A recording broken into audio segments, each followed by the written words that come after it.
ത്രിയേകദൈവത്തിൻ്റെ അതിപരിശുദ്ധ നാമം വാഴ്ത്തപ്പെടുമാറാകട്ടെ.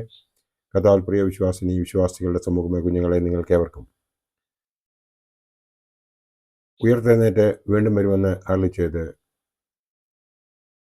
സ്വർഗാരോഹണം ചെയ്ത കർത്താവായ യേശുക്രിസ്തുവിൻ്റെ നാമത്തിൽ പ്രഭാതവചനത്തിലേക്ക് വളരെ സ്നേഹത്തോടെ വിനയത്തോടെ സ്വാഗതം ചെയ്യുന്നു. ഇന്നത്തെ ദിവസത്തിൻ്റെ പ്രത്യേകത എന്ന് പറയുന്നത് പെന്തക്കോസ്തിക്ക് ശേഷം വരുന്ന ആദ്യത്തെ ഞായറാഴ്ച, ഈ മാസത്തെ 31-ാമത്തെ ദിവസം, പെന്തക്കോസ്തിക്ക് ശേഷം വരുന്ന 7-ാമത്തെ ദിവസം, ഈ വർഷത്തെ 151-ാമത്തെ ദിവസവും ആണ്.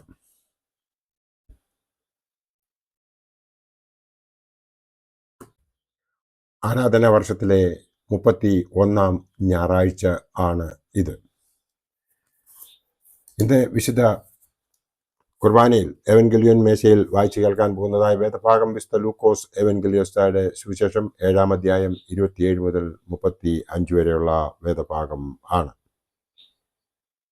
യോഹന്നാൻ സ്നാപകനെ കുറിച്ച് യേശു പുരുഷാരത്തോട് പറയുന്ന ഭാഗമാണ് ഇത്. ഞാൻ എൻ്റെ ദൂതനെ നിനക്ക് മുമ്പായി അയക്കുന്നു, അവൻ നിന്റെ മുമ്പിൽ നിനക്ക് വഴിയൊരുക്കും എന്ന് എഴുതിയിരിക്കുന്നത് അവനെക്കുറിച്ചു ആകുന്നു. സ്ത്രീകളിൽ നിന്നും ജനിച്ചവരിൽ യോഹന്നാനേക്കാൾ വലിയവൻ ആരുമില്ല, ദൈവരാജ്യത്തിൽ ഏറ്റവും ചെറിയവനോ അവനിലും വലിയവൻ. നമുക്ക് ഇതിൽ നിന്നും മനസ്സിലാകുന്നത് 3 കാര്യങ്ങളാണ്. ഒന്നാമത്തേത്, ദൈവ മഹത്വമാണ് നാം ഇവിടെ കാണുന്നത്. ഇന്നത്തെ ലോകത്തിൽ മറ്റുള്ളവരെ എപ്പോഴും ഇകഴ്ത്താൻ ചിന്തിക്കുമ്പോൾ യേശു യാഥാർത്ഥ്യം പറയുന്നു. സ്നാപക യോഹന്നാന്റെ ദൗത്യം എടുത്തു പറയുന്നു, അവൻ്റെ മഹത്വത്തെക്കുറിച്ച് പറയുന്നു, അവനെ മഹത്വപ്പെടുത്തുന്നു. രണ്ടാമത്തത്, സ്നാപക യോഹന്നാന്റെ നിഷ്കളങ്കത കാണുന്നു. അവൻ യേശുവിൻ്റെ മുൻഗാമിയാണ്. യേശുവിനെ ജനങ്ങൾക്ക് പരിചയപ്പെടുത്തുന്നതിനായി അവൻ നിയോഗിക്കപ്പെട്ടിരിക്കുന്നു. അവൻ സ്ത്രീകളിൽ നിന്നും ജനിച്ചവരിൽ വലിയവനെന്ന് എടുത്ത് പറയുന്നതായി നമുക്ക് ഇവിടെ കാണാം. മൂന്നാമത്തത്, സ്വർഗരാജ്യത്തിൻ്റെ മഹത്വമാണ് നാം ഇവിടെ കാണുന്നത്. സ്വർഗത്തിൽ ഉള്ളവരിൽ ഏറ്റവും ചെറിയവൻ സ്നാപക യോഹന്നാനേക്കാൾ വലിയവനാണ് എന്ന് യേശു പുരുഷാരത്തോട് എടുത്തു പറയുന്നതായി നമുക്ക് ഇവിടെ കാണാം. ഇവിടെ നാം കാണുന്നത് സ്വർഗരാജ്യത്തിൻ്റെ മഹത്വമാണ്. നാം അത് മനസ്സിലാക്കി നമ്മെ തന്നെ തിരുത്തി ദൈവമക്കളായി ജീവിക്കുന്നതിനായി നമ്മുടെ പിതാക്കന്മാർ കാണിച്ചു തന്നതായ വഴിയിലൂടെ നമുക്ക് സഞ്ചരിക്കാം.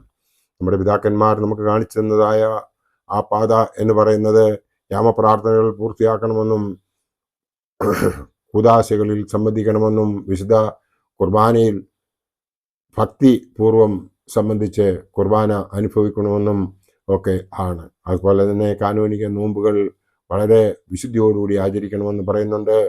നോമ്പിൻ്റെ 2 ചെറുകളായ ഉപവാസവും പ്രാർത്ഥനയും നാം തികയ്ക്കണം എന്നൊക്കെയാണ് നമ്മുടെ കാരണന്മാർ, നമ്മുടെ പിതാക്കന്മാർ നമ്മെ ഉപദേശിച്ചിരിക്കുന്നത്. അതും പ്രകാരം നാം ജീവിക്കുന്നുവെങ്കിൽ, നമുക്ക് കിട്ടിയിട്ടുള്ളതായ എല്ലാ കൃപാവരങ്ങൾക്കും വേണ്ടി നന്ദി അർപ്പിക്കുന്നുവെങ്കിൽ നമ്മുടെ ജീവിതം ഈ ലോകത്തിൽ സഫലമാകും. യോഹന്നാനെക്കുറിച്ച് യേശുവിൻ്റെ വിലയിരുത്തൽ നാം മനസ്സിലാക്കേണ്ടതുണ്ട്. യോഹന്നാൻ സ്വയം യേശുവിനെ പുകഴ്ത്തുമ്പോൾ യേശു യോഹന്നാനെ പുകഴ്ത്തുന്നതായിട്ട് നമുക്ക് ഇവിടെ കാണുവാൻ സാധിക്കും. അതായത് പരസ്പരം പുകഴ്ത്തുന്ന ഒരു അവസ്ഥ ഇന്നത്തെ ലോകത്ത് അത് നമുക്ക് കാണുവാനായിട്ട് ഇല്ലാത്ത ഒരു കാലത്താണ് നാം ജീവിക്കുന്നത്. മാമോദീസായുടെ ഫലം സ്നാപക യോഹന്നാന്റെ സ്നാപനത്തിലൂടെ നാം മനസ്സിലാക്കേണ്ടതുണ്ട്. നാം ഈ ലോകത്തിലേക്ക് കടന്നു വന്നതിന് ശേഷം നമ്മുടെ മാതാപിതാക്കളുടെ സഹായത്താൽ നമ്മൾ മാമോദീസ ഏറ്റു. അതോടെ നാം പാപത്തിൻ്റെ മക്കൾ ദൈവത്തിൻ്റെ മക്കളായി ദൈവത്തിൻ്റെ ആ ജീവൻ്റെ പുസ്തകത്തിൽ നാം പേരെഴുതിച്ചു. മൂറോൻ അഭിഷേകത്തിലൂടെ, മാമോദീസയിലൂടെ, ആദ്യ കുർബാന അനുഭവത്തിലൂടെ നാം ദൈവമക്കളായി തീർന്നു. ആ പരിശുദ്ധാത്മ ആവാസം നമ്മിൽ എന്നും ഉണ്ടെങ്കിൽ നമ്മളെ ദൈവം അനുഗ്രഹിക്കും. ആ കാര്യസ്ഥൻ നമ്മുടെ എല്ലാ കാര്യങ്ങളും നല്ല രീതിയിൽ മുമ്പോട്ട് കൊണ്ടുപോകും എന്നതിന് 2 അഭിപ്രായം ഉണ്ടാകുകയില്ല. സ്നാപക യോഹന്നാനും യേശുവും ഈ തലമുറയുടെ മേലുള്ള വിധി പ്രഖ്യാപനം നടത്തുന്നത് ആയിട്ട് വേണം നാം മനസ്സിലാക്കേണ്ടത്. ക്രിസ്ത്യാനികളായി നാം ജീവിക്കുമ്പോൾ മാത്രമായിരിക്കും നമുക്ക് ഇതൊക്കെയും മനസ്സിലാകുക. നമുക്ക് നമ്മുടെ പിതാക്കന്മാരെന്താണ് ചെയ്തത്, നമ്മുടെ കർത്താവ് എന്താണ് ചെയ്തത്, അല്ലെങ്കിൽ നമുക്ക് എന്താണ് ചെയ്യേണ്ടത് എന്നൊക്കെയും നമുക്ക് മനസ്സിലാകണമെന്നുണ്ടെങ്കിൽ നമ്മൾ ദിവസവും വിശുദ്ധ വേദപുസ്തകം വായിക്കുകയും അതുപോലെ തന്നെ നമ്മുടെ ആചാര്യ ശ്രേഷ്ഠന്മാർ പറയുന്നതായ വചനപ്രഘോഷണങ്ങൾ വളരെ ജാഗ്രതയോടുകൂടി ശ്രവിച്ച് അതിന് പ്രകാരം ജീവിക്കുവാനും നാം ശ്രമിക്കേണ്ടതുണ്ട്. നാം അതിനു വേണ്ടിയിട്ട് ചെയ്യേണ്ടത്, ദൈവമേ എനിക്ക് അതിനുള്ള സന്മനസ് തരണമേ എന്ന് പറഞ്ഞുകൊണ്ട് നാം ഇടപെടാതെ പ്രാർത്ഥിക്കുകയാണ് വേണ്ടത്. എല്ലാറ്റിനും സ്തോത്രം ചെയ്യുകയാണ് വേണ്ടത്.